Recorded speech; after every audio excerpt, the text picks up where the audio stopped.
اعوذ باللہ من الشیطان الرجیم بسم اللہ الرحمن الرحیم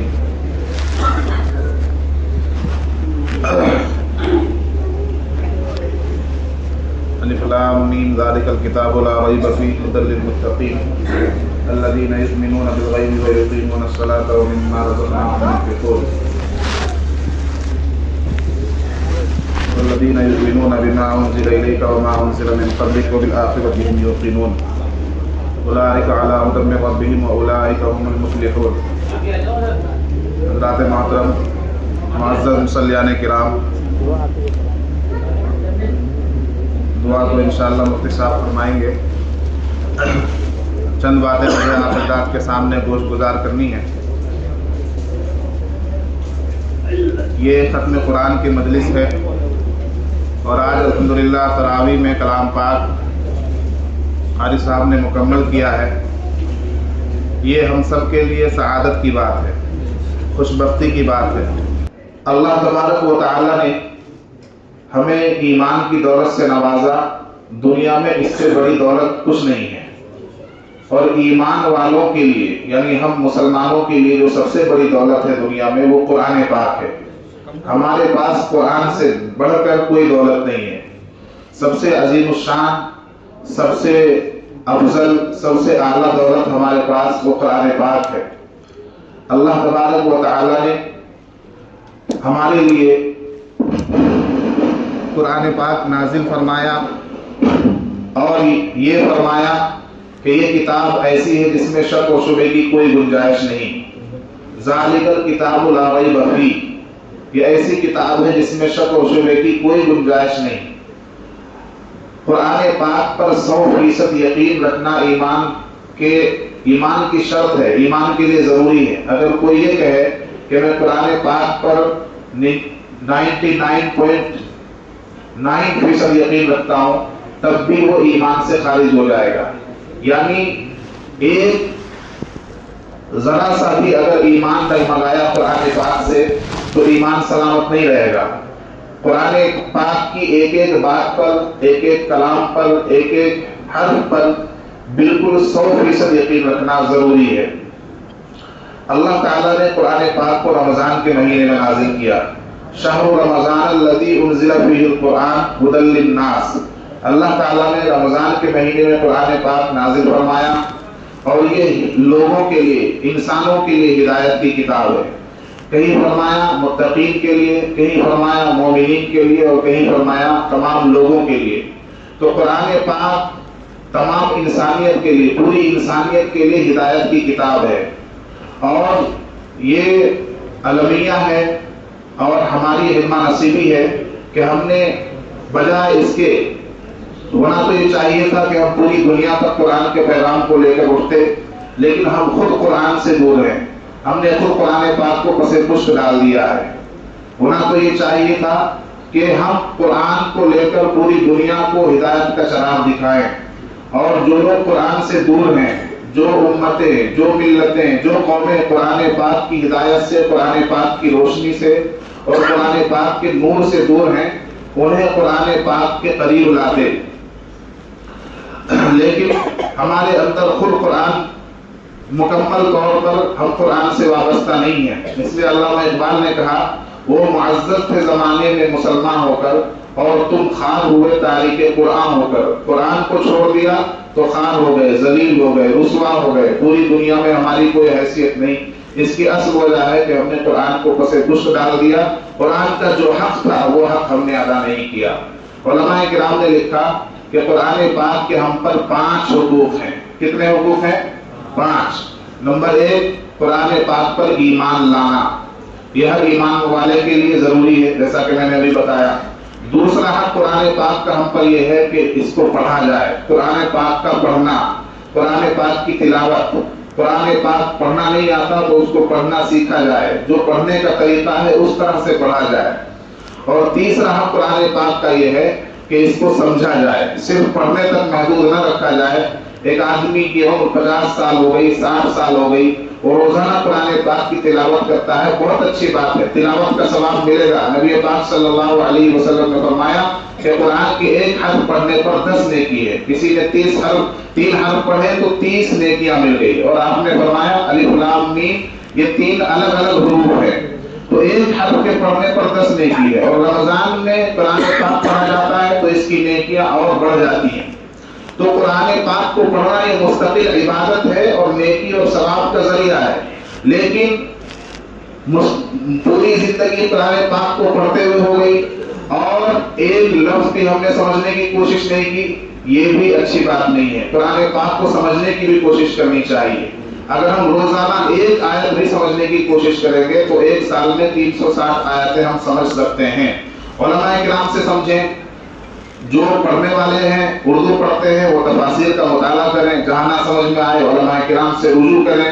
جو علماء تفسیر کرتے ہیں ان کی تفسیر میں ان کے درس قرآن کے حلقوں میں بیٹھیں، قرآن پاک کو سمجھنے کی کوشش کرنی چاہیے۔ تیسرا حق ہم پر قرآن کا یہ ہے کہ قرآن پاک کو سمجھا جائے۔ چوتھا حق قرآن کا ہم پر یہ ہے کہ اس پر عمل کیا جائے۔ قرآن پاک باضابطہ دستور کی کتاب ہے، نظام حیات ہے، قانون کی کتاب ہے، شریعت کی کتاب ہے۔ ایسا نہیں کہ قرآن پاک میں اللہ تبارک و تعالیٰ نے جو احکامات بتائے ہیں، جو واقعات بتائے ہیں، وہ سب صرف یوں ہی پڑھ کر گزر جانے کے لیے نہیں، بلکہ باضابطہ عمل کی کتاب ہے یہ۔ قرآن پاک کا مضمون اور قرآن پاک کا جو اصول ہے وہ ایسا اصول ہے کہ ہماری زندگی کا کوئی ایسا شعبہ نہیں جس کا احاطہ قرآن پاک نے نہ کیا ہو۔ قرآن پاک نے ہماری زندگی کی رہنمائی کی ہے، ہر موڑ پر، ہر جگہ ہمیں قرآن پاک سے رہنمائی ملتی ہے، کہیں وضاحت کے ساتھ اور کہیں اجمالاً۔ تو جہاں قرآن پاک نے ہمیں وضاحت کے ساتھ ہماری رہنمائی کی ہے، اور بعض جگہوں پر جہاں وضاحت نہیں ہے تو احادیث کا سہارا ہمیں لینا پڑتا ہے۔ نبی پاک صلی اللہ علیہ وسلم کے ارشادات اور فرمودات سے وہ چیپٹر مکمل ہو جاتا ہے۔ تو اس لیے قرآن پاک کا ہم پر چوتھا حق یہ ہے کہ قرآن پاک پر عمل کیا جائے، صرف پڑھ کر سمجھ کر کافی نہیں ہے بلکہ اس پر عمل کیا جائے۔ نبی پاک صلی اللہ علیہ وسلم نے فرمایا کہ لا الہ الا اللہ پڑھنا یہ جنت کی کنجی ہے۔ کیا ہے؟ جنت کی کنجی ہے، لیکن کیسی کنجی ہے؟ جس میں دندانے نہیں ہیں، جس میں دانت نہیں ہیں، کیونکہ کسی بھی چابی میں اگر دندانے نہ ہوں تو وہ چابی تالا کھولنے کے لیے کافی نہیں ہے۔ آپ صلی اللہ علیہ وسلم نے فرمایا نیک اعمال سے اس چابی میں دندانے لگتے ہیں، نماز پڑھنے سے، نیکی کرنے سے، اعمال کرنے سے اس چابی میں دندانے لگتے ہیں۔ تو صرف لا الہ الا اللہ پڑھنا کافی نہیں ہے، بلکہ ایمان کے ساتھ ساتھ عمل صالح کا بھی ہونا ضروری ہے، جیسے کہ سورۃ العصر میں اللہ تبارک و تعالیٰ نے ارشاد فرمایا۔ تو اس لیے چوتھا حق قرآن پاک کا یہ ہے کہ قرآن کے احکامات پر، قرآن کے فرمودات پر، قرآن کی رہنمائی پر، قرآن کی ہدایات پر عمل کیا جائے۔ اللہ تعالیٰ ہمیں مکمل طور پر قرآن پر عمل کرنے کی توفیق عطا فرمائے۔ اور پانچواں حق قرآن پاک کا ہم پر یہ ہے کہ اس کی اشاعت و تبلیغ کی جائے، قرآن پاک کو دوسروں تک پہنچایا جائے، قرآن کی تعلیم کو، قرآن کے پیغام کو، قرآن کے احکام کو، قرآن کی ہدایت کو، قرآن کی رہنمائی کو، قرآن کی روشنی کو، قرآن کے نور کو دنیا تک پہنچایا جائے، دوسروں تک پہنچایا جائے، اور ساری دنیا کو قرآن کے نور سے روشن کیا جائے۔ آج دنیا میں جو بھی تاریکی ہے، جو بھی ظلم ہے، جو بھی فساد ہے، جو بھی عناد ہے، جو بھی فتنہ ہے، وہ اس لیے ہے کہ دنیا نے قرآن کے دستور پر عمل نہیں کیا، قرآن کے نظام کو چھوڑ دیا، قرآن کے اوپر عمل پیدا نہیں ہوئی یہ دنیا، اس لیے یہ دنیا برباد ہو گئی۔ آج جو بھی شاہان وقت ہیں، جو بھی حکمران ہیں جہاں بھی، وہ اپنی منمانی کر رہے ہیں، وہ دعویٰ شاہی کر رہے ہیں، انہوں نے نظام اپنی منشا کے مطابق چلا رکھا ہے۔ اگر قرآن کی منشا کے مطابق نظام چل رہا ہوتا، اللہ کی منشا کے مطابق نظام چل رہا ہوتا تو دنیا میں امن ہوتا، دنیا میں شانتی ہوتی، دنیا میں اخوت و محبت کا ماحول ہوتا۔ آج جو دنیا طرح طرح کے فکروں میں، فساد میں، خونریزی میں مبتلا ہے، اور دنیا کے اندر جو کچھ خرابیاں آ چکی ہیں، جو بھی ظلم و بربریت کا ماحول ہے، اس کی واحد وجہ یہ ہے کہ اللہ کے قانون کو چھوڑ کر لوگوں نے منمانی شروع کر دی ہے۔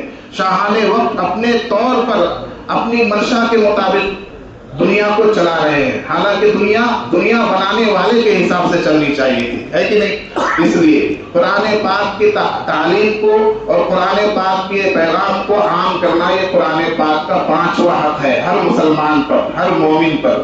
اللہ تبارک و تعالی ہمیں قرآن پاک کے ایک ایک حق کو ادا کرنے کی توفیق عطا فرمائے، قرآن پاک پر قرآن کو پڑھنے کی توفیق عطا فرمائے، اس کو سمجھنے کی توفیق عطا فرمائے، اس پر عمل کرنے کی توفیق عطا فرمائے اور اس کی اشاعت و تبلیغ کی توفیق عطا فرمائے۔ یہ جتنے مدارس دنیا میں چل رہے ہیں یہ قرآن پاک کی تبلیغ و اشاعت کا ذریعہ ہے۔ اس لیے ہماری خواہش یہ بھی ہونی چاہیے، ہمارا تعاون ہونا چاہیے، ہماری منشا ہونی چاہیے کہ یہ مدارس محفوظ رہیں، اس لیے کہ یہ مدارس قرآن پاک کی اشاعت و تبلیغ کا ذریعہ ہیں، یہ مساجد قرآن پاک کی اشاعت و تبلیغ کا ذریعہ ہیں، یہ حفاظ قرآن پاک کی اشاعت و تبلیغ کا ذریعہ ہیں، یہ علماء کرام اشاعت و تبلیغ کا ذریعہ ہیں۔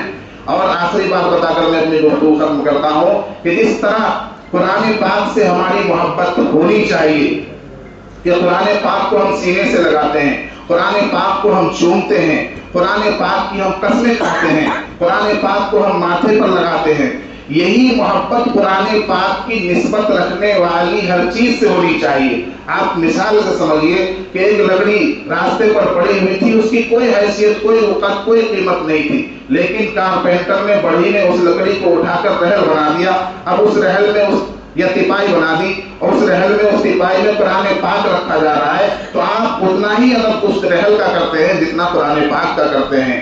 ایک کپڑا، عام سا کپڑا کپڑے والے کے دکان پر رکھا رہتا ہے، اس کی کوئی عزت نہیں ہوتی، اس کا کوئی احترام نہیں ہوتا۔ جب اس کپڑے کو قرآن کا جزدان بنا دیا جاتا ہے تو آپ قرآن پاک کے ساتھ ساتھ اس جزدان کو بھی چومتے ہیں، اس کو بھی اپنی آنکھوں سے لگاتے ہیں، اس لیے کہ اس کی نسبت قرآن پاک سے جڑ چکی ہے۔ یہی حال ہے ان علماء کرام کا، ان حفاظ کا، ان قراء کا اور ان مفتیان کرام کا جن کے دلوں میں قرآن پاک ہے، جو قرآن پاک کے حافظ ہیں، جو قرآن پاک کے حامل ہیں، جو قرآن پاک کو اپنے سینوں میں بسائے ہوئے ہیں، جو قرآن پاک کو پڑھ کر آپ کو سناتے ہیں یا قرآن پاک کے تراجم اور تفسیر آپ کو بتاتے ہیں، ان علماء کرام کی نسبت بھی قرآن پاک سے اسی طرح ہے۔ تو ہماری ذمہ داری یہ ہے کہ جس طرح ہم قرآن سے محبت رکھتے ہیں، جس طرح ہم قرآن کو سینوں سے لگاتے ہیں، اسی طرح ان علماء کرام سے بھی ہمیں محبت ہونی چاہیے۔ یہ قرآن کی محبت کا تقاضا ہے۔ اللہ تعالیٰ کہنے سننے سے زیادہ عمل کی توفیق محمد فرمائے، ختم قرآن کی اس مجلس کو قبول فرمائے، آمین۔ وآخر دعوانا الحمدللہ رب العالمین۔